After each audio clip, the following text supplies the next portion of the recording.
നമ്മളിപ്പോൾ റീമോൾ കാണിക്കുമ്പോൾ തന്നെ ഏകദേശം നിങ്ങൾക്ക് മനസ്സിലായിട്ടുണ്ടോ നമ്മൾ എന്തിനാണ് റീമോളിൽ പോകുന്നതെന്ന്. അത് തന്നെ നിങ്ങൾ ഉദ്ദേശിച്ച കാര്യത്തിന് തന്നെ ഞാനപ്പോൾ ചേട്ടനുണ്ട് എൻ്റെ പൊന്നുമോനെ സിനിമ തുടങ്ങാറേ ഒന്ന് ഓടി വാടാന്ന് പറഞ്ഞപ്പോൾ പറയേണ്ട താമസം ആ ചെറുക്കൻ നേരെ താഴോട്ട് ഓടിപ്പോയി.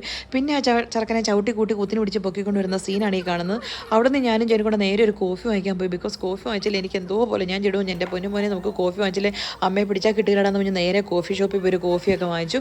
അത് നമ്മൾ നേരെ തിയേറ്ററിലേക്ക് വന്നപ്പോൾ തന്നെ നോക്കിയാൽ സ്ക്രീനെ കാണുന്ന ഷോട്ട് ഇത് കാണുന്ന കണ്ണിക്ക് എൻ്റെ കൺട്രോൾ കേട്ടോ. അങ്ങനെ വോക്ക് സിനിമാസിൽ പോയി. എപ്പോഴും എന്തിനാ വോക്ക് സിനിമാസ് എന്ന് പറഞ്ഞേ, ഡ്രീമോളി വോക്ക് സിനിമാസ് അല്ലേ ഉള്ളൂ. എന്നാലും പറഞ്ഞേക്കാം ചുമ്മാ ഒരു ഗുമ്മിനിരിക്കട്ടെ. നമ്മുടെ സിനിമ ഉണ്ടായിരുന്ന തിയേറ്റർ നമ്പർ 7 അങ്ങനെ തിയേറ്റർ നമ്പർ 7 ചാടിക്കയറി കണ്ടുപിടിച്ചു. അപ്പോഴാണ് തിയേറ്ററിനകത്ത് അവർ കോഫി ചായ പരിപ്പോട എന്നൊക്കെ പറഞ്ഞ് വന്നേക്കുന്നു. പരിപ്പോട ഇല്ല കേട്ടോ.